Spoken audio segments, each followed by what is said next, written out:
Chapter 3 is all about agglomeration, which is the economic theory of why businesses tend to locate close to one another in space. While this may sound somewhat limited in scope, the implications of this theory are really central to understanding why cities exist at all, at least from an economic perspective, and certainly why they continue to grow and develop over time. So, understanding agglomeration theory will be really central to forming a conceptual model of city development that we'll explore in more detail in this chapter. And then at the end of this chapter, we'll dive into more contemporary understandings of agglomeration and also why, in some instances, the drawbacks of co-location and agglomeration can outweigh benefits, which can eventually lead to urban disinvestment and decline. Okay, so let's start by defining agglomeration economies. A good definition is the process of economic concentration in particular places due to the economic benefits businesses obtain by locating close to one another. So we're talking about business proximity, and in an economic context, we want to understand why businesses tend to locate close to one another in terms of the economic benefits that they obtain from doing that. So, economists have identified two specific mechanisms or types of agglomeration economies, and this is how we'll be structuring our discussion in this chapter.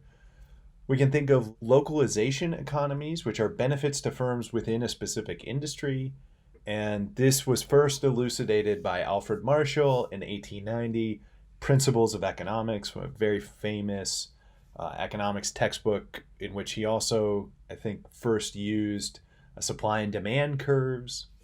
And then urbanization economies, which are benefits to all firms within a specific urban area, which were first really elucidated by Jane Jacobs in her 1967 work, The Economy of Cities.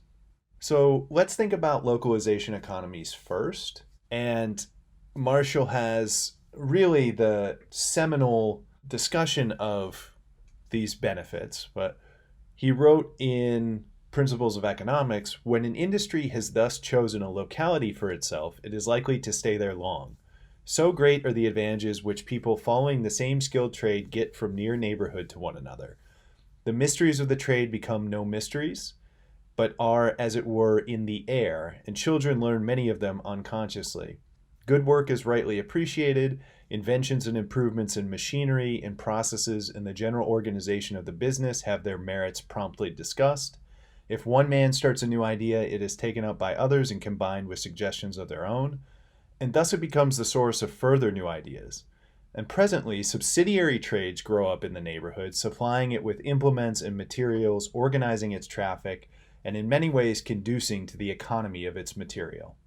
So this is a historic image of the city of Detroit, and when we think of localization economies, we often think of all of the benefits that occur within clusters and oftentimes industrial clusters around particular types of products. As Marshall was writing in 1890, this was what was on his mind, thinking about why we observe these specific clusters of economic activity producing a particular good that seem to be centered on particular locations. So we can break down that very eloquent passage from Marshall into a few key components that have kind of been elucidated as the main pieces of localization economies. So we can think of labor market pooling, which is the idea that if there are a bunch of businesses doing the same thing in an area, then people who know that trade or will locate in that area, or there will be institutions to train people in that trade more easily created because there's a known demand for it in a particular area. Inter-industry linkages and subsidiary suppliers was kind of discussed at the end of the Marshall passage, but the closer proximity that producers in a particular industry are to one another, they get to know each other's very specific needs. And then there's demand for subsidiary suppliers to fill very specific needs that also then will locate in the similar area. Ease of communication and information sharing, both for consumers. So it's easier for consumers to come to an agglomerated area. We can think of this maybe more clearly in a retail district within a city, or even a mall is kind of a hyper planned version of a retail agglomeration. And obviously, there's better communication information sharing for consumers if all of the businesses that they want to shop at are located in one area. You can very easily compare prices between different stores. You can compare the products very easily. But there's also a benefit to communication information sharing for the producers themselves because they can much more easily learn the different innovations that are popping up at some of their competitors. They can have meetings with competitors. They know what the prices are and what the practices are in general, which tends to benefit everyone within a given cluster. And this also provides an avenue for collective institutions that serve the cluster as a whole to pop up. So trade groups, marketing groups, technical training. My grandfather actually studied at the Henry Ford Trade School in Detroit. So, that is a technical training institution that taught people how to do particular elements of machining that obviously is very tied to a particular industry, but was able to pop up and be supported because there is a concentrated demand by having all of these similar producers in one geographic area. And there's been a lot of research on localization economies, and some have found that small firms get greater advantage from localization economies because large firms often create their own internal economies of scale, right? And so in some ways you can think of these localization economies as external economies of scale. So they're benefits that accrue to all of the businesses within a given industry that become larger as the scale of the number of different businesses becomes larger. So you get greater localization benefits the more businesses are located in one area. So that's how it is a scale economy. And so small firms derive great advantage from this because they can't create their own internal economies of scale as easily. So they can instead, gather the benefits of these external economies of scale. And of course, Detroit, Silicon Valley is a good example of this in terms of modern information technology. Another good example I have on the map here is the Akron tire cluster, which has also been studied pretty heavily in the innovation and spin-off literature. But the first pneumatic automobile tire was produced by B.F. Goodrich in 1896, and they were located in Akron. And over the next 40 years, Akron became the center of the U.S. automobile tire industry. Even though it was a small city with no compelling natural advantages for tire production, at its peak, Akron and its environs accounted for over 60% of all tires produced in the U.S., which is one of the most extreme cases of industrial clustering in the history of the U.S., without an obvious geographical rationale, right? So we can think of the Akron tire cluster as almost a perfect example of a cluster that evolves based purely on the localization benefits that businesses are getting from one another rather than any kind of underlying geographic location factor. So urbanization economies are benefits that accrue to all businesses within a given urban area. And so we can think of these as not just things that would benefit one particular cluster, but things that benefit all economic activity within a city. Well-developed transportation and communications infrastructure, fire and police protection, education and increased human capital, various urban amenities that have become a central tenet of modern economic development theories like the creative class, and also really importantly, cross-industry knowledge spillovers. So Marshall talked about learning and knowledge spillovers between firms within the same industry, which makes a lot of sense, right? You have the very famous book by Annalise Saxenian, which it's called Regional Advantage, and discusses the emergence of the Silicon Valley tech cluster. And so in that book, she documents how people working at different firms in Silicon Valley would come to the same bars after work and just discuss the things that they were doing, the things they were working on. They would, give each other information willingly, and often because they had just kind of a general interest in technology and computing. But then, of course, that information exchange generates new ideas. That's easy to conceive of within the context of one industry, but Jacobs points out that this is also really important between industries. So true innovation, one of the things she really dives into in the economy of cities, is that true innovation comes from this fertilization of knowledge across industries and across sectors. So bringing an idea from one industry into another industry really drives true innovation. And you only get that kind of opportunity for a diverse industrial interaction within a larger urban area, right? And also, large urban areas afford access to larger consumer markets. So, again, we can think of these urbanization economies also as external economies of scale that benefit all businesses. But again, these benefit every business in an urban area, not just businesses within a particular industry. And services and high-tech businesses particularly benefit from urbanization economies.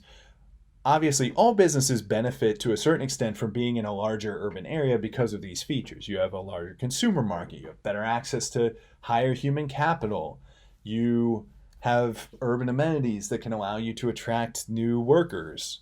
But services and high-tech businesses really are founded around these knowledge spillovers and also all of these other kind of urbanization features, high human capital, high urban amenities, access to large markets. So we tend to think of these industries as being particularly benefited by urbanization economies. Now, one of the reasons that this theory is developed by Jane Jacobs is obviously in her kind of larger interest in cities in general, and even the name urbanization economies is really a larger theory about how urbanization itself supports economic development and innovation and growth. So really the story of urbanization economies is a story of urbanization. And so a good example here is if we look at the history of the city of Chicago, right?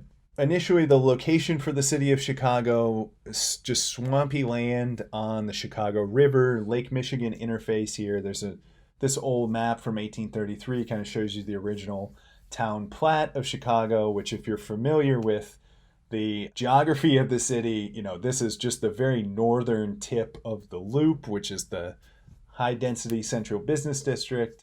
And in 1833, the population was something like 200. It was literally a new town that had been just laid out at the time.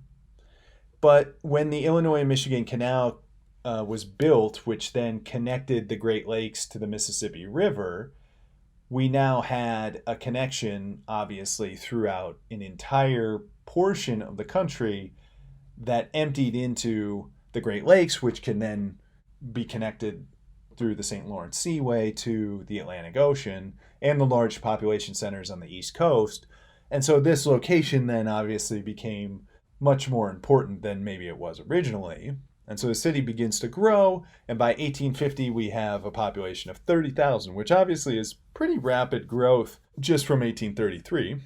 As the city begins to grow, primary economic specializations begin to develop, which then lead to secondary specializations. So we have the stockyards that begin to be established in the city. As the city becomes a focal point on the transportation system, because of this connection between the Great Lakes and the Mississippi River, then it makes sense to connect rail lines from the west leading to this point so that goods can then be put onto the Great Lake maritime system. And so stockyards begin to be built in the city to contain all of the cattle that are coming from the west before they're being moved onto other kind of transportation shipment modes. So this clustering of stockyards leads to the development of the Chicago Board of Trade and the whole financial trading system in commodities, which emerges in Chicago. Milling, brewing, sawing, and planing. So a lot of the natural products of the West are being funneled through Chicago because of this transportation connection. And so these early kind of industrial production features then lead to a secondary specialization in fabricating industrial products, which leads to a demand for iron and steel eventually, which then leads to the location of iron and steel, smelting, and industrial operations. And so you can see how these initial primary specializations spawn secondary specializations and lead to a huge rapid growth in the city. By 1890, now the city has a population of 1.1 million, even despite the Great Chicago Fire, which destroyed a huge proportion of the city in 1871. And obviously, compared to where it was in 1850, this is extremely huge exponential growth. And at the time, Chicago was the fastest growing city in the world. A nice quote related to this from the Encyclopedia of Chicago: as the city's population grew, internal multiplier effects came into play. More people meant more construction, provisions, services, entertainment, etc., which in turn led to more jobs and more people, and perforce to iteration after iteration of the same process. So what we see happening here is primary specializations develop into secondary specializations, which mean more people are moving into the city to work in these industries, which means there's a larger consumer base to sell new products, which means now tertiary retailers want to locate within the city because there's a larger market. And then, of course, people work in those businesses, which then means there's a larger, even larger market. And these things kind of, combine in a virtuous cycle of growth. And so even by 1930, we have now 3.4 million people in the city. And again, this inertia leads to the development of new industries, technologies, and firms, which all have larger markets and better information by locating in this large urban center. At this point, the size of the city itself becomes an important factor for growth. So by the early 20th century, Chicago has a completely diversified economy with kind of minor specializations in a huge range of industries, including architecture. So you have the Chicago School of Architecture, Burnham and Root, Louis Sullivan, Frank Lloyd Wright; advertising, the Lord and Thomas Advertising Agency; electronics, Scott Radio Laboratories, Majestic Radio and Television Corporation, Motorola; food production, which again comes from this kind of initial specialization with the stockyards, Sara Lee, Kraft Foods; industrial production, which starts with these initial industrial concentrations, U.S. Steel subsidiaries, Inland Steel, the Pullman Palace Car Company; and of course retail, which is capitalizing on this now huge industrial or urban agglomeration that has occurred within the city: Sears, Marshall Fields, and Walgreens, etc.